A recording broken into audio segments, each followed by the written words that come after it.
हिमालय के पास हिमपुर नाम का एक गांव था जहां हमेशा बहुत ठंड पड़ा करती थी। पर इस साल कड़ाके की ठंड ने पूरे गांव को अपनी आगोश में ले लिया था। गांव के लोग, पशु पक्षी, यहाँ तक के पेड़ पत्ते भी ठंड से ठिठुर रहे थे। नदियाँ जमने लगी थी और धुंध इतनी घनी थी कि सब कुछ छिप सा गया था। इसी गांव में एक छोटी पुरानी झोपड़ी थी जिसकी छत टूटी हुई थी और दीवारें कमजोर हो गई थी। ये माधव और उसकी 6 साल की बेटी मुनिया का घर था।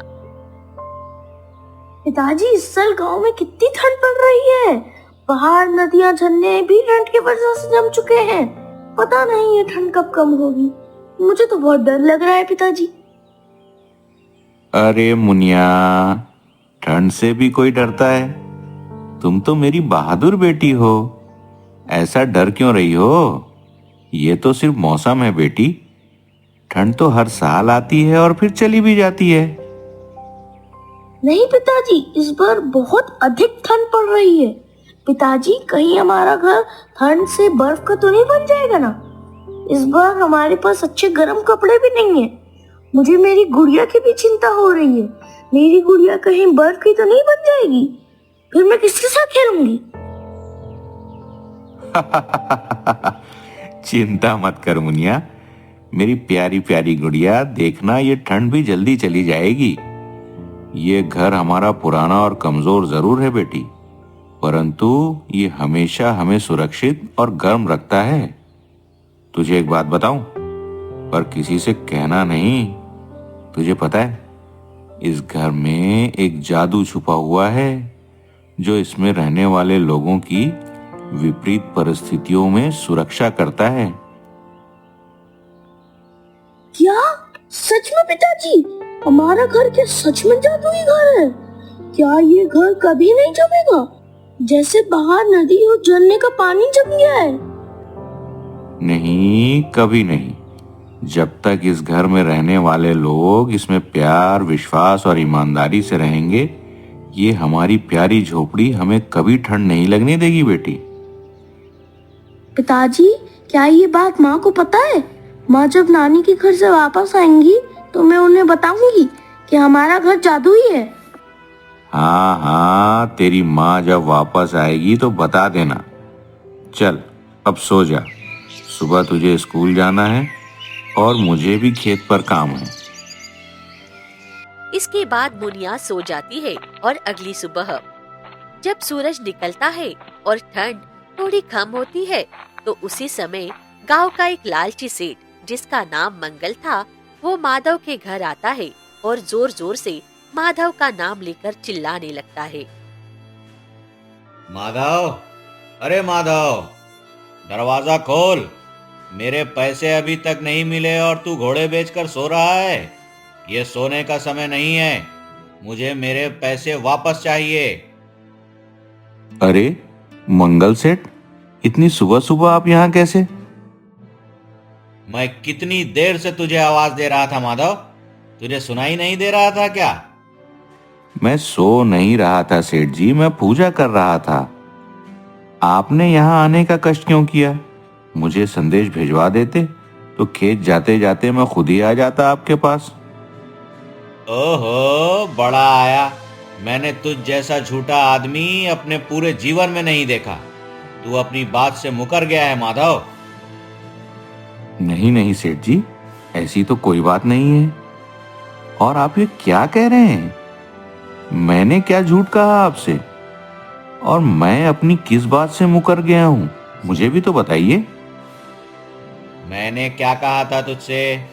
ठंड शुरू होने से पहले मेरा कर्ज चुका देना, याद है कि नहीं? नहीं सेठ जी, ऐसा तो कभी आपने कुछ नहीं कहा था। हाँ, मैंने ये अवश्य कहा था कि फसल कटने के बाद आपका सारा उधार मैं चुका दूंगा। हाँ, तो फिर तू अभी तक मेरे पैसे वापस क्यों नहीं दिया? बता मुझे।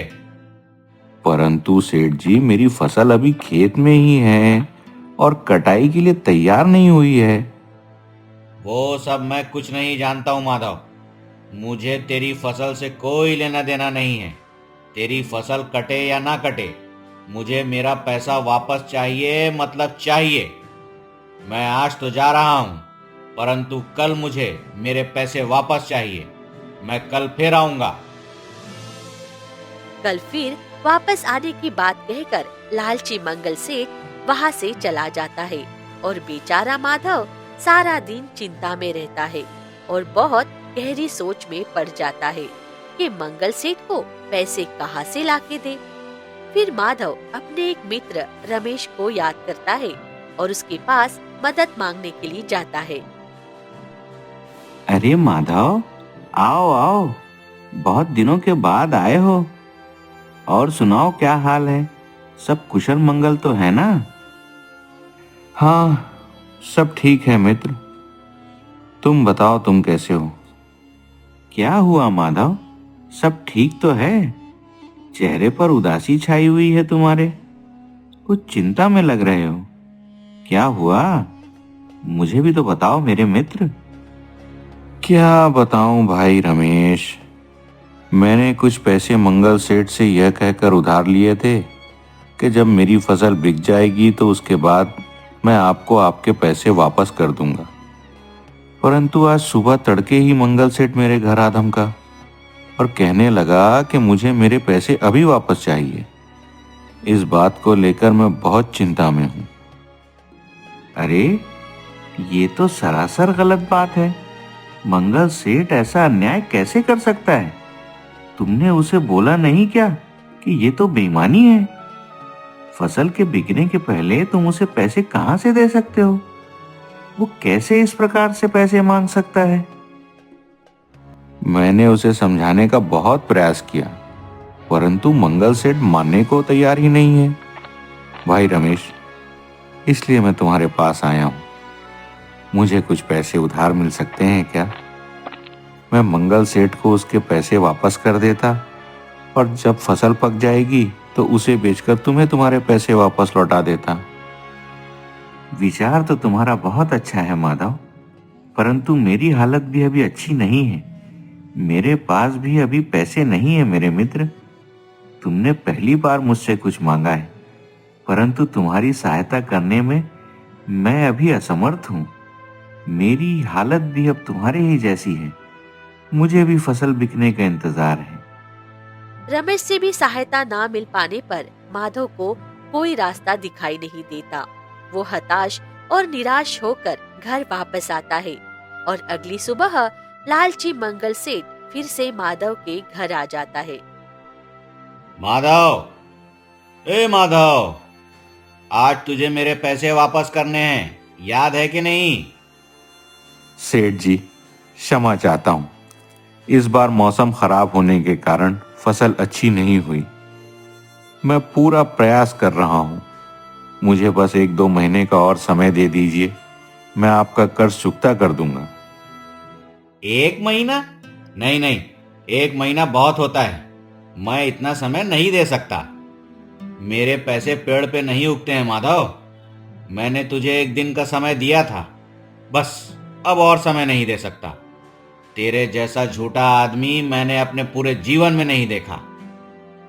सेठ जी, आप जानते हैं कि मैं झूठा नहीं हूं। मैं आपका उधार जरूर चुका दूंगा सेठ जी।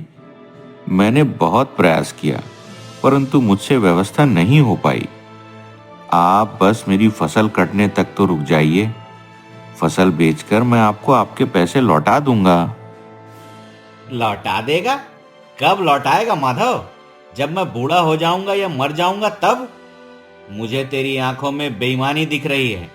लगता है तू मेरे पैसे लौटाना ही नहीं चाहता है।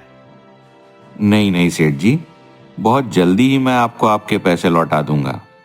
भगवान के लिए आप मुझ पर विश्वास रखिए। तभी लालची मंगल सेठ के शैतानी दिमाग में कुछ हलचल होती है और वह झोपड़ी की तरफ देखता है। उसकी आंखों में एक चमक और लालच थी। मंगल सेठ ये जानता था कि माधव की झोपड़ी भले ही टूटी फूटी हुई दिखती है, लेकिन गांव के प्रवेश द्वार के पास स्थित है और उसकी जमीन बहुत कीमती है। और फिर लालची मंगल सेठ माधव से कहता है, एक रास्ता है माधव, अगर तुझे मेरा उधार चुकाना है तो एक उपाय है। सुन मेरी बात। तू अपनी ये टूटी फूटी झोपड़ी और इसकी जमीन के कागज मेरे कर्ज के बदले मेरे नाम कर दे। इसके बदले मैं तेरा कर्ज माफ कर दूंगा और कुछ पैसे भी दे दूंगा। क्या क्या कहा सेठ जी आपने? मैं अपनी झोपड़ी आपके नाम कर दूं?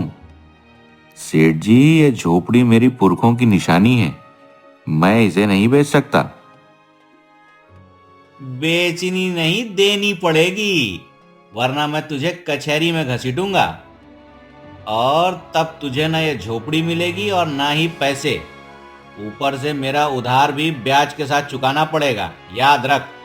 अब फैसला तेरे हाथ में है माधव। तू अच्छी तरह से सोच विचार कर ले।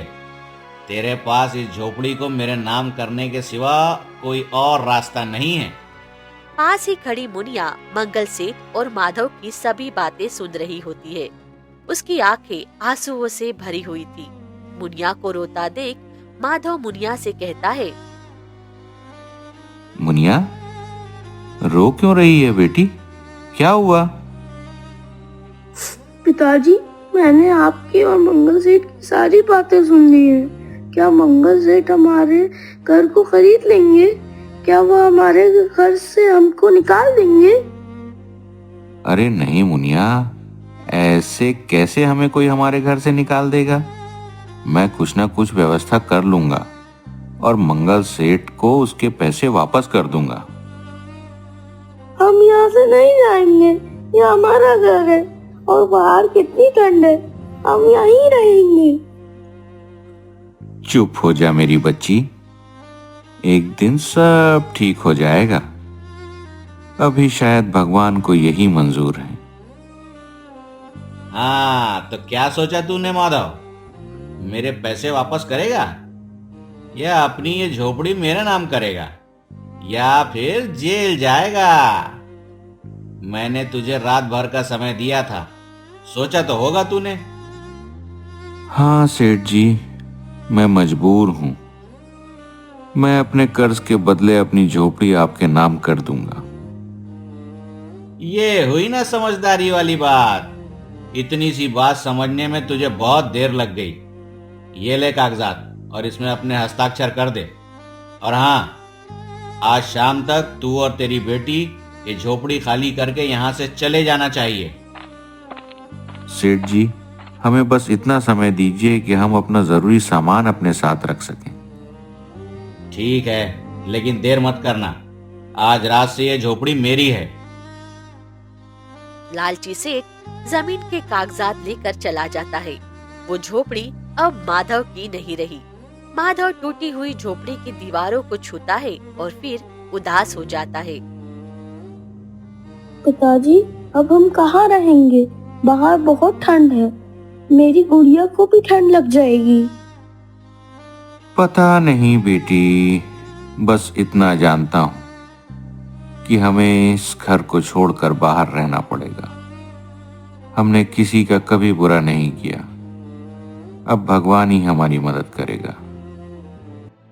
माधव और मुनिया दोनों अपनी झोपड़ी छोड़ते हैं और गांव के बाहर चले जाते हैं।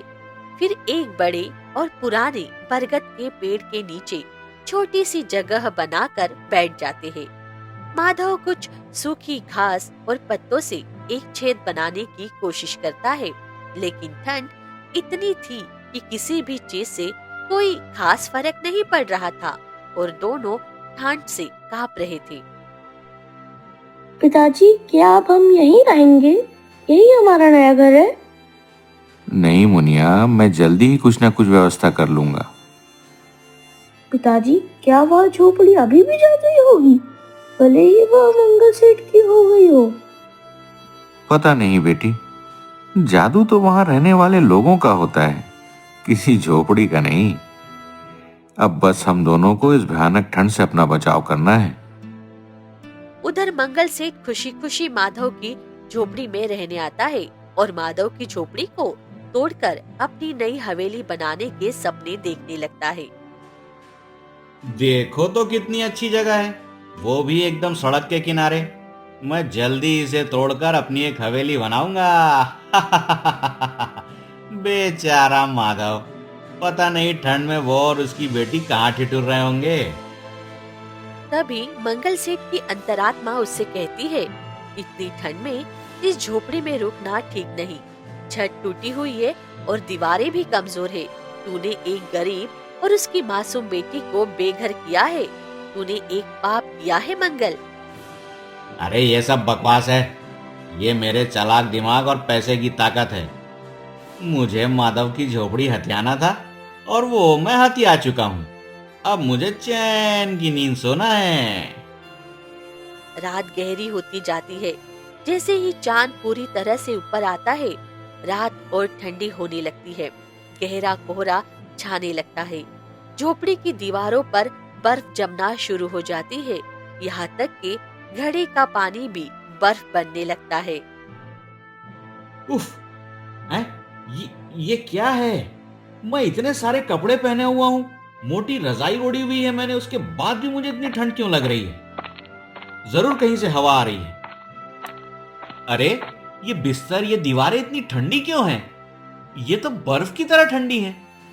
पानी का घड़ा भी जम गया है। ये क्या हो रहा है भगवान इस घर में? ये कैसी झोपड़ी है? मंगल सेठ पूरी रात कांपता रहता है और परेशान रहता है, लेकिन ठंड कम होने का नाम ही नहीं लेती है। फिर सुबह होती है। सूरज निकलने के बाद भी झोपड़ी के अंदर बर्फ जमी रहती है। ये क्या माजरा है? रात को यह झोपड़ी बर्फ की बन जाती है, यह तो समझ में आता है, परंतु सुबह होने के बाद भी इस झोपड़ी में बर्फ जमी हुई है। यह क्या माजरा है भगवान? क्या यह कोई बुरा सपना है या कोई रहस्य? माधव और मुनिया बरगद के पेड़ के नीचे बैठे हुए थे। वहाँ एक बूढ़ा लकड़हारा लकड़ियों का कट्टर लेकर उनके पास आता है और उनसे कहता है, माधव, मैंने सुना है कि तुमने अपनी झोपड़ी उस मंगल सेठ को बेच दी है।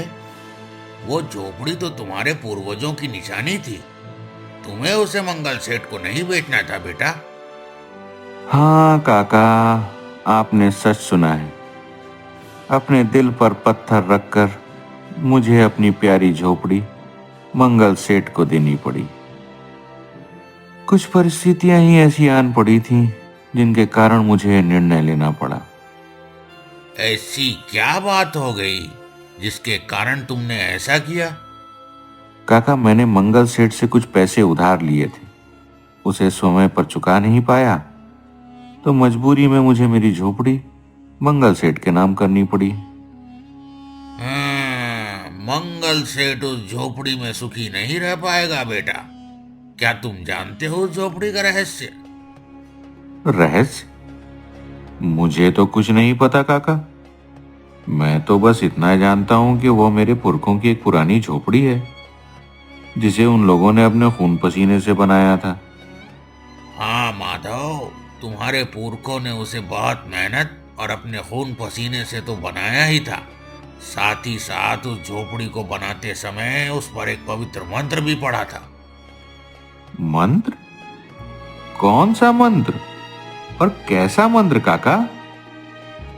एक तिलस्मी मंत्र, ताकि वो झोपड़ी विपरीत परिस्थितियों में भी उन लोगों की हमेशा रक्षा करती रहे जिनके दिल में ईमानदारी, प्यार और दया होती है। मुझे इसकी कोई जानकारी नहीं थी काका, और कभी पिताजी ने भी इसके बारे में कुछ नहीं बताया।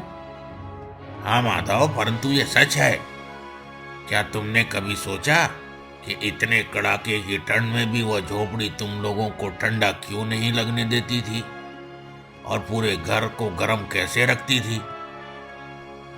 क्या क्या सच में हमारी झोपड़ी एक जादुई झोपड़ी है? पिताजी, तो इसका मतलब अभी मंगल सेठ को बहुत ठंड लग रही होगी। तुम्हारी झोपड़ी लालची और स्वार्थी लोगों के लिए रात में अपनी असली प्रकृति दिखाती है। वह रात में बर्फ की झोपड़ी बन जाती है। मंगल सेठ को ठंड का असली मतलब सिखा रही होगी अभी। हे भगवान, तो क्या मेरी झोपड़ी सचमुच जादुई है? मैंने तो बस यूं ही मुनिया से कह दिया था कि हमारी झोपड़ी में जादू है। हाँ माधव, वह तुम्हें और तुम्हारे घर वालों को कभी ठंड नहीं लगने देगी, लेकिन मंगल सेठ जैसे लालची आदमी के लालच को जरूर जमा कर बर्फ बना देगी। उसी समय मंगल सेठ गुस्से में भागता हुआ वहां पहुंचता है। वो कई रातों से सो नहीं पाया था। ठंड ने उसकी हालत खराब कर दी थी। और फिर मंगल सेठ माधव से कहता है, तो तू और तेरी बेटी यहाँ हैं माधव? मुझे परेशान करके तू बहुत खुश हो रहा होगा ना? तूने उस झोपड़ी पर अवश्य कोई काला जादू किया है। जब जब मैं उसमें रहने आता हूँ, तेरी झोपड़ी बर्फ की बन जाती है और मेरे जाने के बाद वो सामान्य हो जाती है। तेरी वो झोपड़ी पूरी तरह से बर्फ की बन चुकी है। तूने मेरे साथ ये अच्छा नहीं किया। तूने मेरे साथ छल किया है, छल। तुझे इसका हिसाब देना होगा। सेठ जी, मैंने कोई जादू नहीं किया। मैं गरीब किसान हूँ। आपने मेरे भोलेपन का फायदा उठाकर मुझसे मेरी झोपड़ी हत्या ली और आप मुझ पर आरोप लगा रहे हैं। मैं आपको झोपड़ी के अंदर का सच बताता हूँ, जो आज तक मुझे भी नहीं पता था। कौन सा सच? कि मैं हर रात ठंड से जम जाता हूँ? यह सब तेरी चाल है। तू सोचता है कि मैं मूर्ख हूँ? तूने ही कोई जादू टोना किया है मुझे सताने के लिए। सेठ जी, आपको गुस्सा करने की आवश्यकता नहीं है। माधव सच कह रहा है। उसकी झोपड़ी आपको एक संदेश दे रही है जिसको आपको समझना होगा। तुम कौन होते हो हम दोनों के बीच में बोलने वाले बूढ़े? ये मेरे और माधव के बीच का मामला है। मैं सच्चाई बोल रहा हूँ सेठ जी। आप लालची और लोभी हैं। इस कारण वो झोपड़ी आपके लालच को बर्दाश्त नहीं कर पा रही है। जब तक आप किसी की मदद नहीं करेंगे, अपने दिल से लालच को दूर नहीं करेंगे, वह आपको कभी शांति से सोने नहीं देगी। ये क्या बकवास कर रहे हो? मैं इन सभी बातों पर विश्वास नहीं करता। मेरे पास बहुत पैसा है। मैं उस झोपड़ी को पक्का और मजबूत कर लूंगा। और अब माधव और उसकी बेटी इस गांव में नहीं रहेंगे। मेरे आदमी इन दोनों को गांव की सीमा से बाहर फेंक देंगे। सेठ जी, अब आप अपनी सीमा लांघ रहे हैं। हमने आपको अपना घर दे दिया, अब हमारी जिंदगी भी छीनना चाहते हैं। आप मुझे और मेरी छोटी सी बच्ची को क्यों सता रहे हैं? आधी रात मंगल सेठ झोपड़ी के अंदर ठंड से तड़प रहा होता है। माधव की झोपड़ी फिर पूरी तरह से बर्फ की बन चुकी होती है। हे भगवान, मैं मर जाऊंगा। यह ठंड अब सहन नहीं हो रही है। मैं क्यों इतना लालची बना? उस माधव और उसकी मासूम बेटी को किस निर्दयता से मैंने इस ठंड में बाहर कर दिया। हे भगवान, अगर मैं जिंदा बच गया तो मैं अपना लालच छोड़ दूंगा। मैं माधव को उसकी झोपड़ी वापस कर दूंगा। भगवान, मैं वादा करता हूँ भगवान। जैसे ही मंगल सेठ सच्चे दिल से पश्चाताप करता है, झोपड़ी की नीली चमक धीरे धीरे कम होने लगती है। ठंड कम हो जाती है और बिस्तर, दीवारें वापस गर्म हो जाती है। अगली सुबह मंगल सेठ थका हुआ लेकिन शांत माधव और मुनिया के पास जाता है और कहता है, माधव, मेरी बात सुनो। सेठ जी, आप? क्या हुआ? आप इतने शांत क्यों हैं? मैं शांत हूं क्योंकि मुझे पिछली रात एक बड़ा सबक मिल गया है माधव। तेरी झोपड़ी एक जादुई झोपड़ी है और उसके जादू का सच यही है कि वहां एक सच्चे दिल का इंसान ही रह सकता है, वो भी तेरे जैसा, मेरे जैसा लालची नहीं। तेरी झोपड़ी मेरी लालच को बर्दाश्त नहीं कर पाई और उसने मुझे सबक सिखा दिया। अरे सेठ जी, ऐसा मत बोलिए। ये ले, ये तेरी झोपड़ी और जमीन के कागजात हैं। मैं तुझे ये वापस करने आया हूं। क्या क्या आप सच कह रहे हैं सेठ जी? हाँ माधव, हाँ मुनिया, मेरी बच्ची, मैं तुम्हें और तुम्हारे पिताजी को परेशान करने के लिए क्षमा चाहता हूँ। यह लो कुछ खिलौने। यह मेरी तरफ से तुम्हारे लिए एक तोहफा है, ताकि तुम अपनी झोपड़ी फिर से वापस जाओ और तुम अपनी गुड़िया और इन खिलौनों के साथ भी खेल सको। पिताजी, अब हम फिर से अपनी झोपड़ी में रहेंगे? सेठ जी, यह तो आपने बहुत बड़ा उपकार किया है मुझ गरीब पर।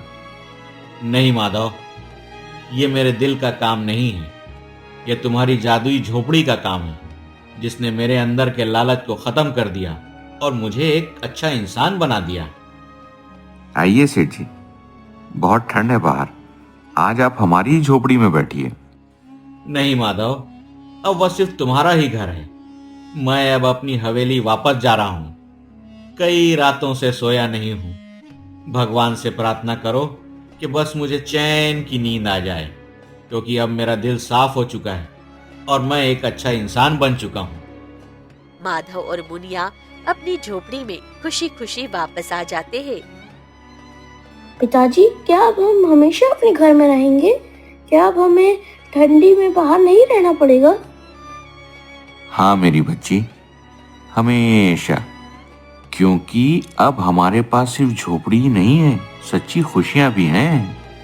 रात आती है, चांद चमकता है, पूरा गांव ठंड से कांप रहा होता है, परंतु माधव का बिस्तर और झोपड़ी की दीवारें गर्म और आरामदायक रहती है। कहीं कोई बर्फ नहीं जमती है।